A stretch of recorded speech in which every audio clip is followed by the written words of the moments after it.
Coucou les amis, j'espère que vous allez bien. Perso, tout va bien. Je profite de cette petite journée printanière, même si je sais qu'on n'est pas au bout de l'hiver, mais là, je profite de ce petit rayon de soleil pour faire cette nouvelle vidéo parce que gentiment, non seulement on s'approche du printemps, mais je m'approche du départ de mon projet GR34. Un projet qui me paraissait tellement lointain, ça fait 2 ans que je l'ai dans les tripes, dans le cœur, dans la tête, une année que j'y travaille vraiment plus sérieusement avec Serge, de faire les étapes, de m'organiser pour le faire, tout en évacuant toutes mes craintes, tous mes doutes, en me disant de toute façon c'est pas pour tout de suite. Concentre-toi sur le moment présent, tu verras bien le moment venu, un pas après l'autre. Mais là, il me reste plus qu'un mois et je passe entre guillemets aux choses sérieuses. Je serai sur le terrain et puis je vais faire mes premiers pas. Je me réjouis vraiment. Alors, quand je pense au paysage, de me retrouver nouveau à la mer,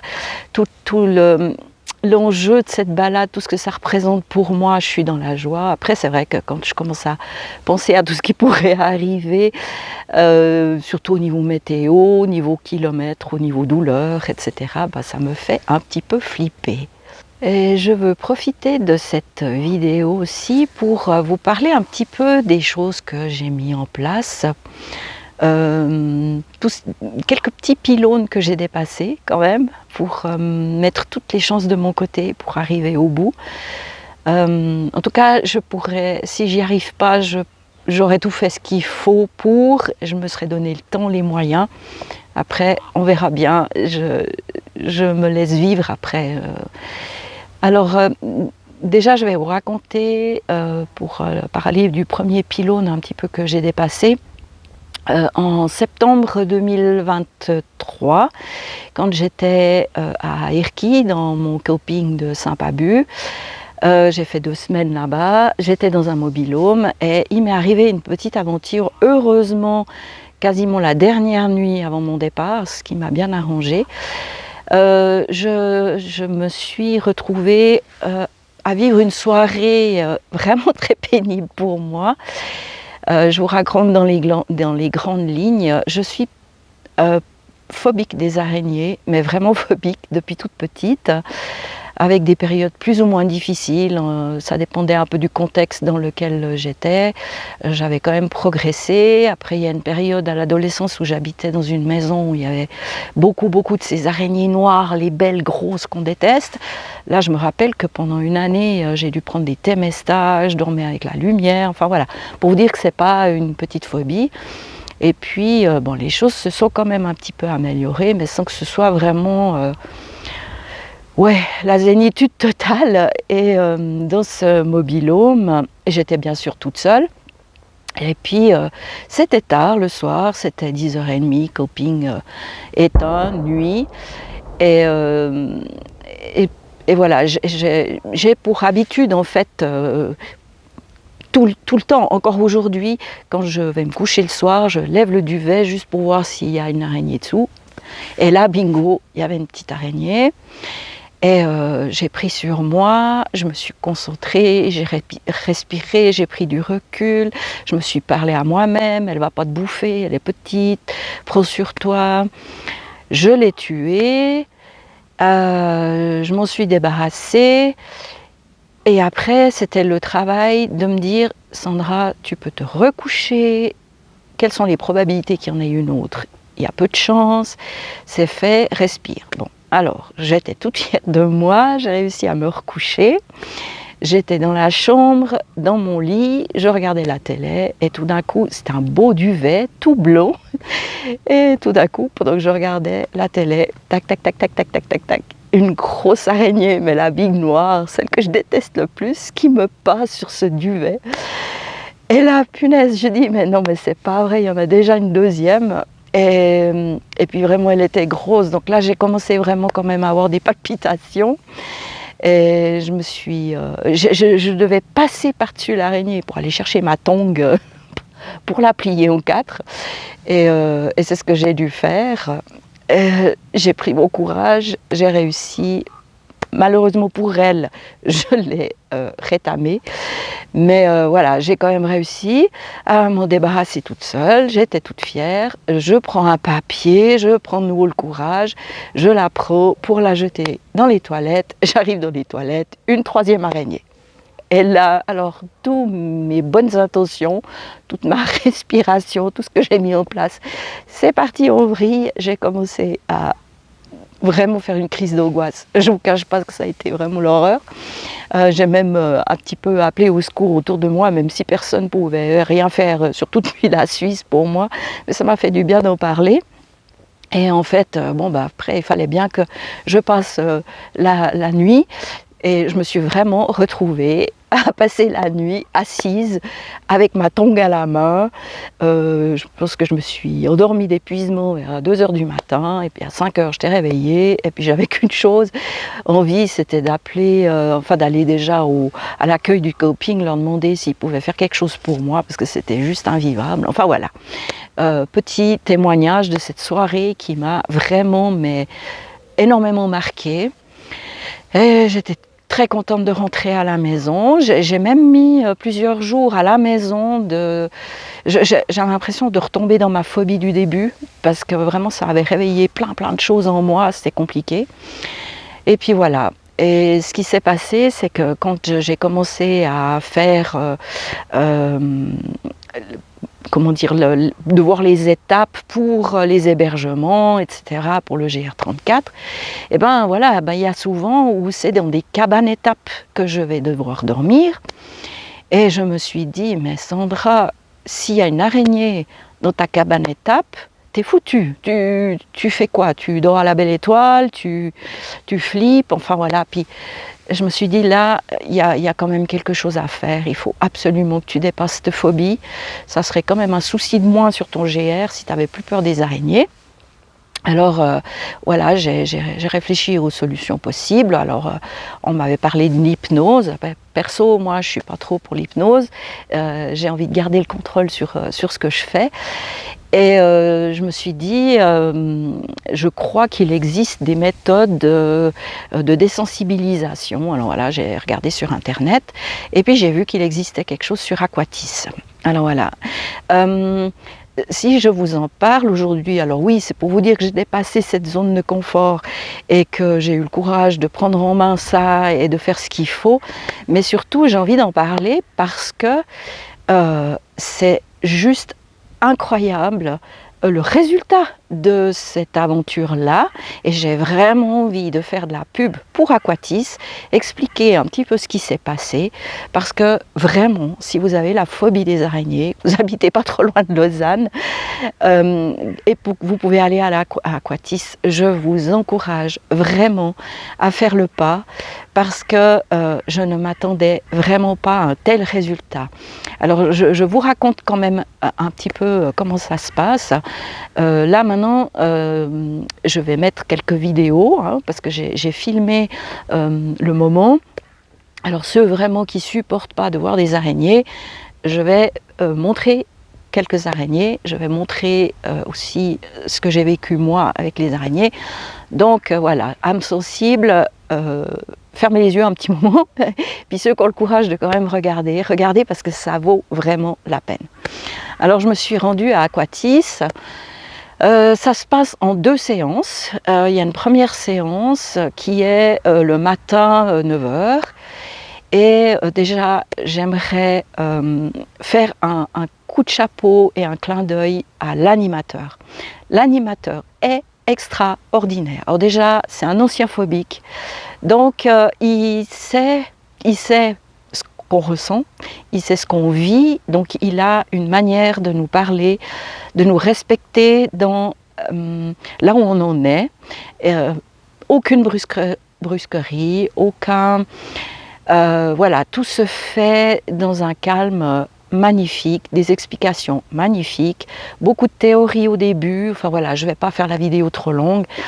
Mais enfin, pour vous dire que déjà, on est à peu près une dizaine, vous pouvez y aller sans autre, il n'y a pas de honte, on est tous avec la même peur, donc il n'y a pas de regard comment dire, de gens qui se moquent, parce qu'on est tous à la même. Et puis même pendant le cours, à un moment donné, on est tous là à se soutenir. Il y a une cohésion d'équipe qui se fait comme si on se connaissait depuis longtemps, où on s'encourage parmi, on se félicite parmi, ça met une dynamique de dingue. Alors déjà rien que pour ça, j'ai trouvé super.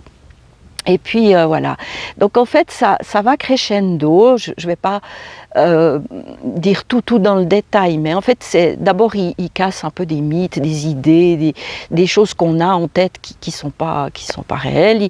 Il y a au début que des photos, il explique un peu le rôle des araignées par rapport à la nature, etc. Beaucoup de belles choses qu'on apprend sur ces araignées.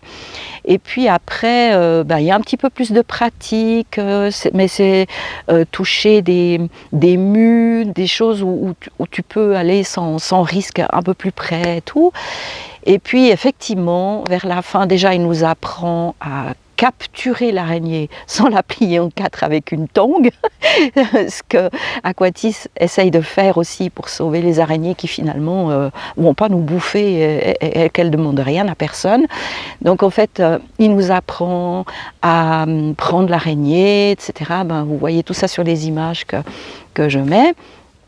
Et ensuite, effectivement, de s'approcher réellement d'une araignée. Et puis, si tu es prêt, et on a vraiment cette liberté de prendre déjà une mygale dans les mains et de prendre éventuellement une autre araignée, justement, les fameuses. J'avoue que au moment où il a dit qu'il y en avait une comme ça qu'on pouvait prendre dans les bras, là, on m'a perdu un petit moment. Je ne m'attendais pas à celle-là, j'ai eu très peur, la mygale, je ne sais pas pourquoi, ça m'effrayait moins, peut-être parce qu'il n'y en a pas chez nous, puis que du coup ça m'effrayait moins. Mais enfin voilà, tout ça pour vous dire que j'ai réussi à me retrouver avec une araignée sur moi, une mygale dans les mains, une araignée sur moi, et franchement je ne pensais pas du tout que ça m'arriverait, et c'est arrivé aux 10 qui étaient là. Donc on était tous très fiers en partant. Et on a la possibilité de retourner à un deuxième cours quelques mois après pour faire une espèce de répétition, voir si on veut améliorer ou si ceux qui n'ont pas réussi à aller à un certain stade, de pouvoir y aller. Enfin voilà, donc on retourne et puis là, moi je suis retournée il y a à peu près 3-4 semaines. Et en fait, je me suis retrouvée à l'aise, comme si j'avais jamais été phobique de ma vie, presque. Après, sur le terrain, dans la cabane, peut-être que je serais de nouveau un peu en mode flip, hein, je ne sais pas. Mais en tout cas, maintenant, quand j'ai une araignée chez moi, j'arrive à la prendre et à la remettre dehors. J'ai plus ce moment tellement stressant et angoissant que j'avais d'avant. Alors voilà, du coup, déjà, je veux profiter de remercier cet animateur, j'avoue que je ne sais pas son nom, mais pour le remercier pour sa faculté de nous aider à dépasser cette peur. Et puis, vous encourager à y aller. Je fais vraiment ma petite pub pour Aquatis, parce que vraiment, ça en vaut la peine. Voilà, ça, c'était mon premier pylône que j'ai dépasser ma phobie des araignées, et ça a marché. Maintenant, je vais parler du deuxième pylône que j'ai un petit peu dépassé. C'est que quand j'ai fait ma marche dans le sud, là surtout quand j'ai fait les calots, où je me disais à quel point j'étais essoufflée, que c'était pas facile, je me suis rendu compte que peut-être je mériterais un petit peu plus d'entraînement physique, peut-être un petit peu plus de musculature. Et du coup, là aussi, j'ai pris les choses en main en me disant « Écoute Sandra, je crois qu'il va falloir faire un petit entraînement. » Alors, le premier pylône que j'ai dépassé, c'est de m'inscrire dans un fitness. Ça paraît tout bête, mais honnêtement, j'ai 64 ans et j'avais un peu l'idée, alors que je peux vous dire maintenant, cucu, que j'étais probablement la plus vieille du fitness, puis qu'on va probablement se foutre un peu de ma gueule. Pardon, je sais pas, enfin, je devrais peut-être pas le dire comme ça. Qu'on va se moquer de moi. Et en fait, j'ai poussé la porte de ce fitness, j'ai expliqué un petit peu mon projet au coach, le patron du fitness, et puis en fait, déjà l'accueil a été super, il m'a un petit peu montré les exercices qui me seraient vraiment utiles pour muscler mon dos, muscler mes jambes, voilà, et j'ai pris un abonnement. J'ai pris un abonnement de 6 mois. Donc là, tout l'hiver, 3 fois par semaine, j'ai fait du fitness. Et je vais vous dire une chose, j'ai croisé énormément de gens de mon âge, si ce n'est plus âgés que moi. Et j'ai pas fait tâche du tout. Et toutes ces personnes s'en sortent super bien.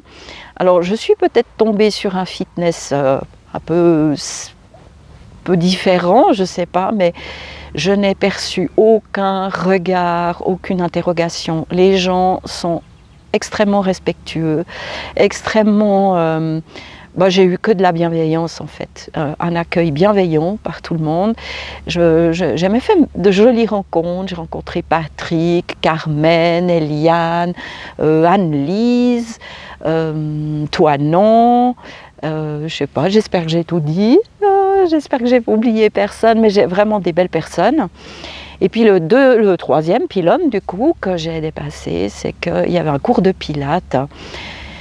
Et c'est vrai que moi, d'aller dans des groupes en fait de ma vie, j'ai jamais eu le courage de faire un cours de gym parce que de nouveau, le regard des autres, quand il y a du monde et tout, c'était trop pour moi. Et là, j'ai dit, voilà, encore un pylône à dépasser, tu vas faire ton pilate, tu verras bien. Et en fait, là, pareil, bienveillance, accueil, sourire, gentillesse, j'ai vraiment, mais vraiment rien à dire. Je remercie Martine, qui est la coach là, de ce pilate. Elle fait ça très bien et vraiment, j'ai passé 6 mois super dans ce fitness. Pour être honnête, vu que, en principe, si tout va bien, 2026 va être égal à 2025, c'est-à-dire que je vais aussi marcher 3 semaines au mois d'avril et 3 semaines au mois de septembre, je pense que je vais, si tout va bien financièrement aussi, me payer un nouvel abonnement pour l'hiver et pouvoir garder un petit peu ma santé physique pour la suite de ce projet. Mais voilà, ça, c'est les choses que j'ai mis en place pour la suite. Je vais parler encore d'autres préparatifs. Bien sûr, il a fallu organiser tout ça. C'est pas facile, heureusement. Si vous avez des questions, je vais vous remettre mon adresse mail. Si jamais vous avez des questions par rapport aux préparatifs ou d'autres questions, je vous remets en lien là mon adresse mail. Mais j'ai un peu trouvé toutes les réponses à mes questions sur Internet, entre autres un site où je pouvais mettre vraiment les kilomètres. Alors moi, j'avais estimé entre 15 et 20 kilomètres par jour.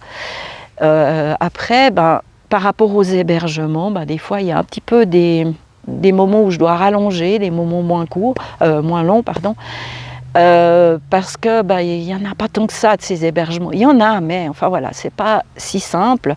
Donc là, je me retrouve avec des journées entre 11 km, je crois que c'est la plus petite journée, et la plus grosse, c'est 25 km. Voilà. Après, je sais pas, j'ai rien à prouver. Voilà, peut-être que je ferai des petits allées, monter dans la voiture de quelqu'un, faire un petit bout, enfin j'en sais rien. Je me laisse vivre, je me mets aucune pression. Mais c'est vrai, c'est un petit peu ce genre de truc qui me fait un petit peu flipper en me disant, mais tu mets la barre haute, est-ce que tu vas y arriver ? Ces 3 semaines, je vais quand même faire en tout 340 km. Voilà. Donc c'est pas mal pour une première fois.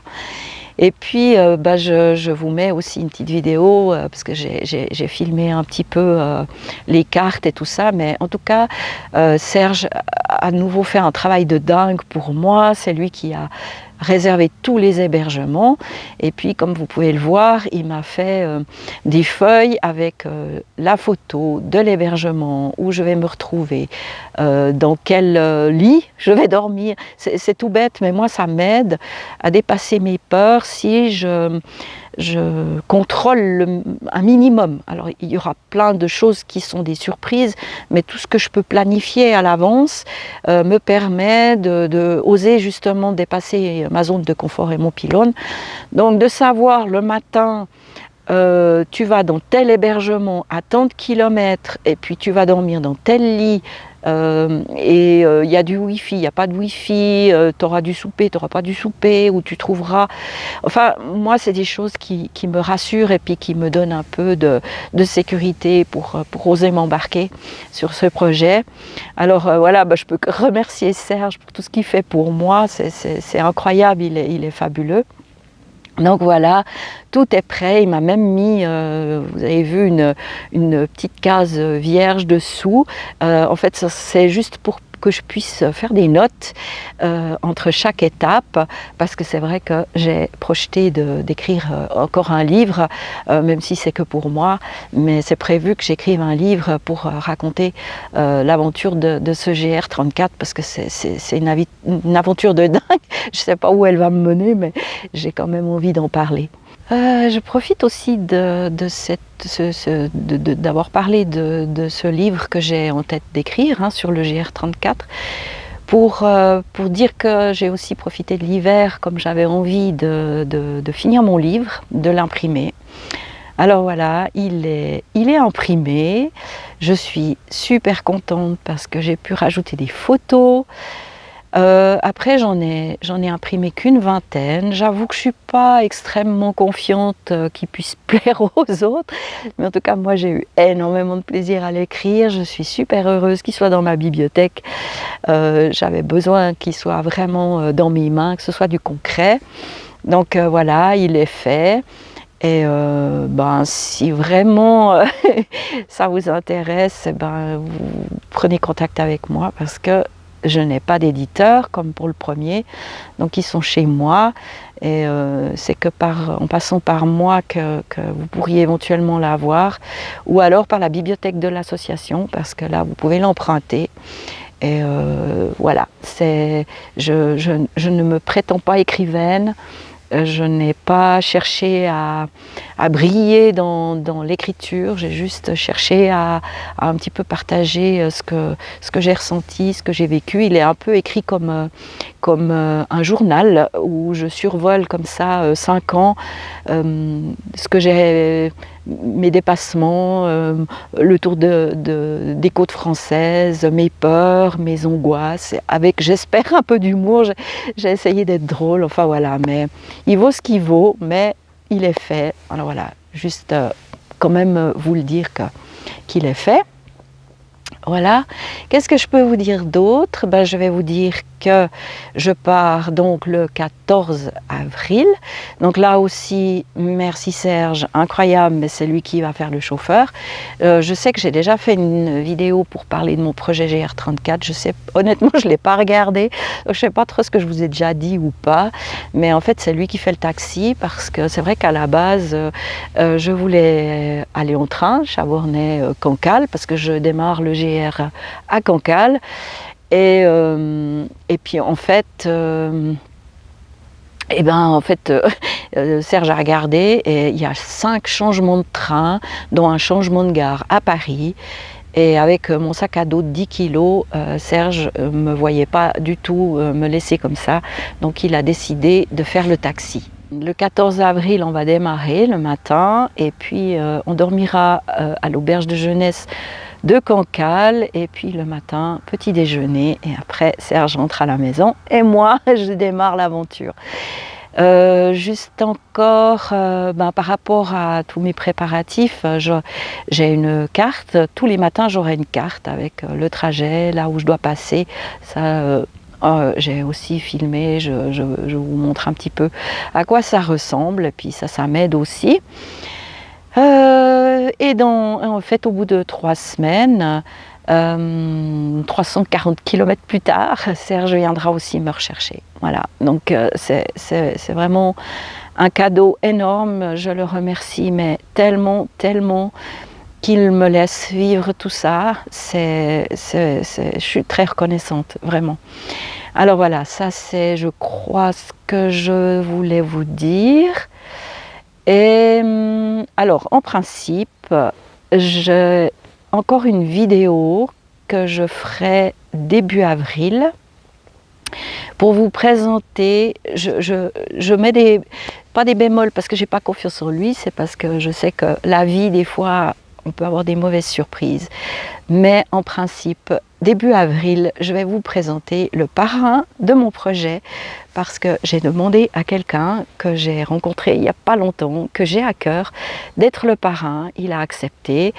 Et en principe, début avril, je vais pouvoir faire une vidéo pour vous le présenter et je me réjouis parce que c'est vraiment aussi un chouette cadeau, une belle surprise. Et voilà, donc j'espère vraiment pouvoir faire cette vidéo début avril. Et puis si par hasard, il y a quelque chose qui fait qu'il ne peut pas venir, eh ben, je vous retrouverai sur le terrain. Donc je commence à marcher le 15 avril. Mais oui, alors à propos de la chaîne YouTube, c'est vrai qu'à la base, je partais dans l'idée de faire une vidéo tous les jours. Alors oui, c'est une bonne idée, mais après, dans le concret, il y a des endroits où j'aurai pas de Wi-Fi. Dans le concret, Serge sera sur le chemin avec moi, donc le 15, moi je vais me filmer, mais lui il sera sur la route. Du coup, le temps qu'il rentre, que je lui envoie les choses, qu'il fasse le montage, déjà forcément il y aura un décalage. Et puis peut-être que de temps en temps il fera une vidéo où il y aura plusieurs jours dessus, ou peut-être il se passera 2-3 jours où il n'y aura rien, il ne faudra pas vous inquiéter.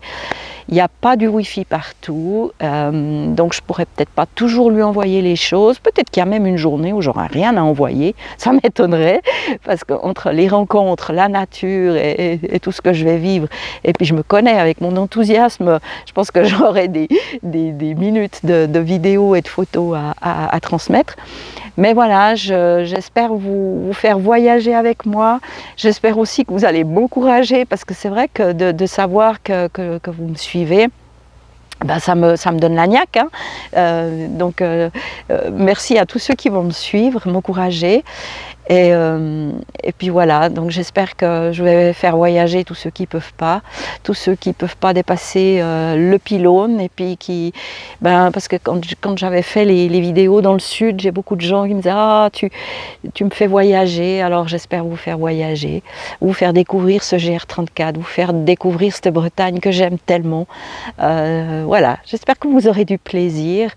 Et puis, je vous embrasse très fort. Ah, quand même encore une chose, c'est que Serge a déjà réservé tous les hébergements pour le mois de septembre. Pour la suite, pour les 3 semaines du mois de septembre, c'est déjà réservé aussi. Donc voilà, ça aussi c'est par la foi, hein, parce que j'ai encore pas fait le début, que j'ai dû réserver la fin. Mais forcément, il fallait m'organiser. Alors voilà, je vous souhaite tout de bon, merci de m'avoir suivi jusque-là et je vous embrasse et à bientôt, gros bisous, bye bye.